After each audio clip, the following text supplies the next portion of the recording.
So, are you listening to the whispers?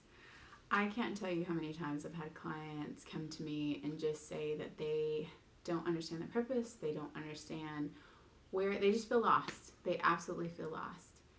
If that's you, I'd love to talk more about listening to the whispers and how that can help you find more peace living in your body and soul. Hello, my name is Janine. Welcome to Journey with Janine. I'm super excited to be here with you and just talk about how we can really tap into our intuition and maximize those whispers that we hear to really trust ourselves, to build beautiful, lasting, and powerful relationships and live our best life.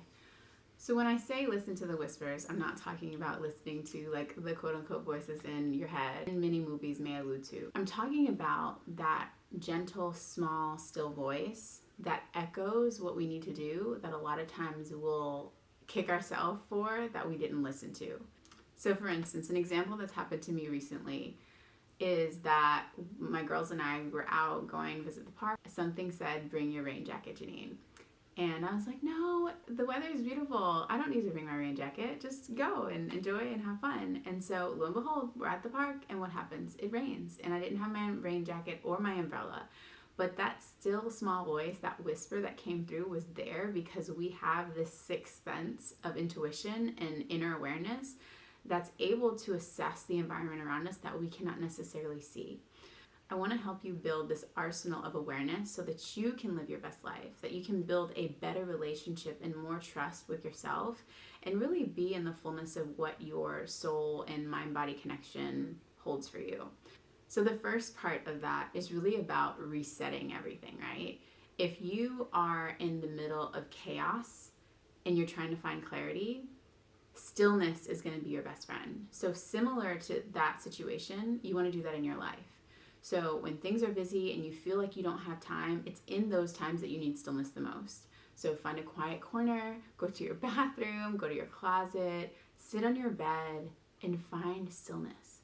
Just being still for 2 to 5 minutes can completely revamp the energy that you lean into with your day. Whether you are just silent, that's an option. You can also meditate. You can find a mantra or a phrase that brings you peace and brings you centering, like I am peace or peace begins with me. There's so many different ones that you can look into, but finding a mantra or phrase is really, really helpful. Additionally, when you're finding your peace, some people find it really comforting to close their eyes. If closing your eyes doesn't make you super comfortable, that's okay. You can leave your eyes open, but focus on finding a soft gaze so that you're not distracted by the environment around you. So when you find that inner peace, that calmness, a huge part that's going to help amplify that as well is breath. You've got to breathe. Breathing deep, not from just the chest, but also like deeply into the belly so that your belly is expanding and contracting and you're kind of having like the way that babies breathe. When they lay down, they don't chest breathe. You see their belly rise and fall. Getting back to that natural rhythm of breathing is really helpful for grounding yourself, calming your senses down, and finding that stillness that we need to make better decisions, to have a calmer approach to life, and to just be in our fullness.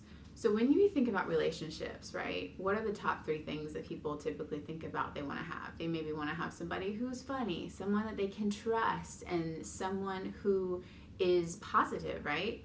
These are all things that not only we look for in partners and significant others and friendships, but we also need these things with ourselves. When you think about the relationship that you have with yourself, how would you describe it? Do you feel like it's a trusting one?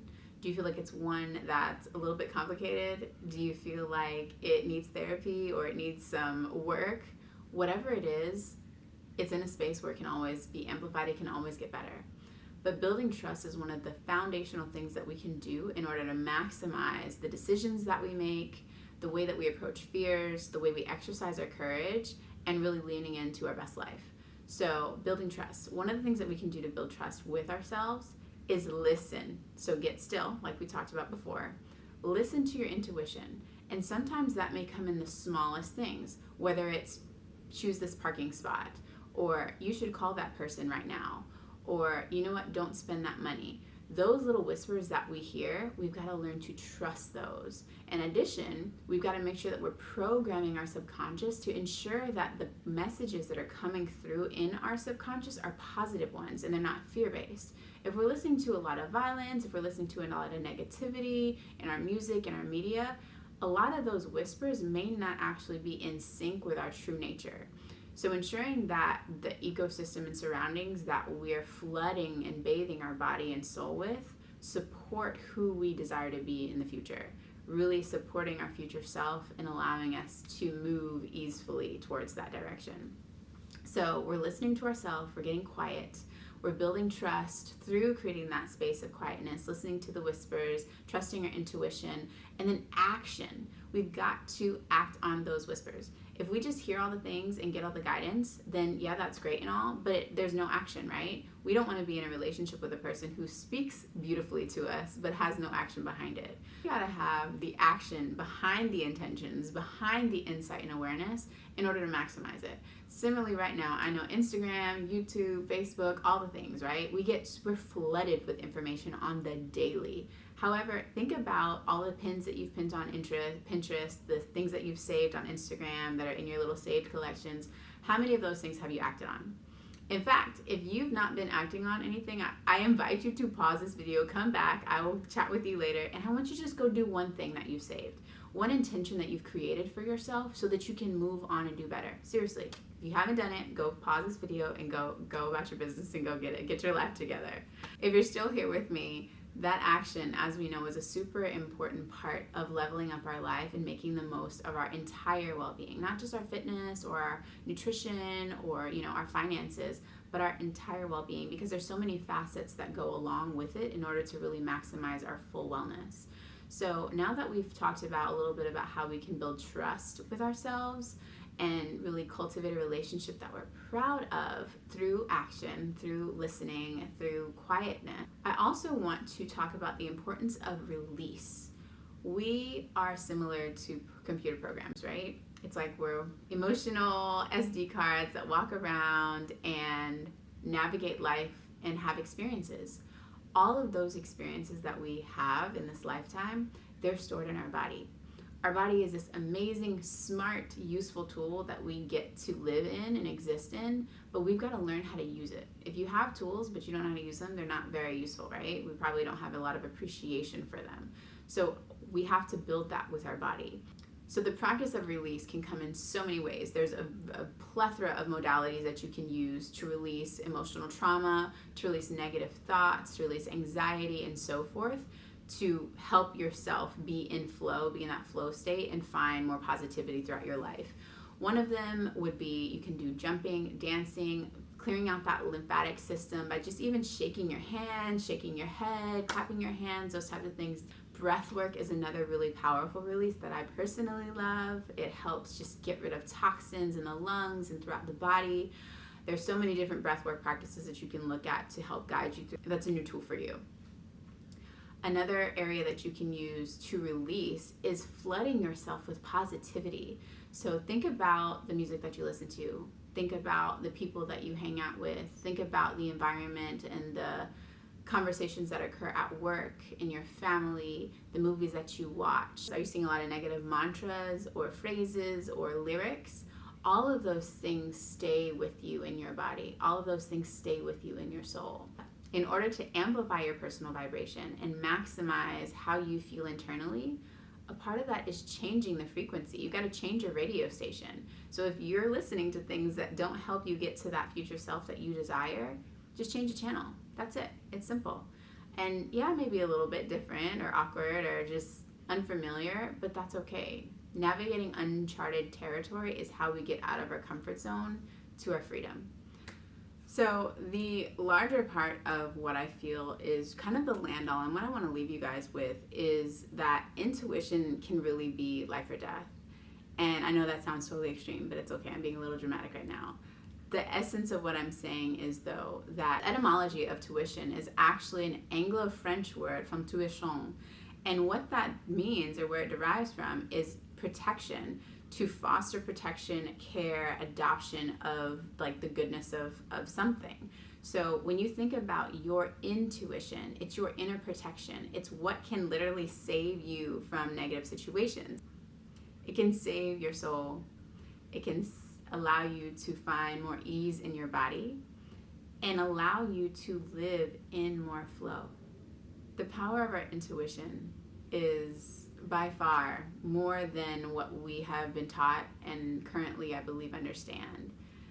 When we give ourselves the chance to really show up in our bodies through our soul, the sky is not even the limit. So when you look at your intuition, what do you think is possible if you really leaned into that more? Where do you think you would find more peace in your life? Where do you think you'd find more ease? Where do you feel like you'd be more proud of yourself? When you think about cultivating a relationship that is safe and is nurturing and it feeds you and it makes you feel fulfilled, what if you took the time and the investment to do that for yourself? That's what listening to your intuition and leaning into those whispers, that's what it's all about. It's learning how to utilize the tools and faculties that you've been given, your God-given right, to really make the most out of your existence here. Because we all have a purpose, we all have a mission, we all have an essence that we are supposed to embody and celebrate and express in this lifetime. So as you go forth in today and throughout the week, I just really invite you to get quiet, to be still, to clear out the clutter in your mind, maybe do some breath work or some fun dancing, just something that allows you to create some clarity, stillness. Come back and reset. You wouldn't go a week without resetting your phone, recharging your phone. Don't allow yourself to do the same. Don't go without recharging yourself. So we're going to get quiet. We're going to clear the clutter. We're going to flood ourselves with positivity and good vibrational radio stations from our life, from who we surround ourselves with, our friends, our family, our work environments, and how we speak to ourselves. We're going to be about that action. And we're going to really maximize our intuition. And that's going to set us up to really do some beautiful things. We're going to eat better. We'll be able to move our body better. We'll be able to be in the right spaces at the right time because we're listening. We're hearing the things that may not be seen. And really maximizing our life just by tuning in, just by listening to the whispers. Thank you all so much for joining me today. It was such a pleasure, and I hope to see you again soon.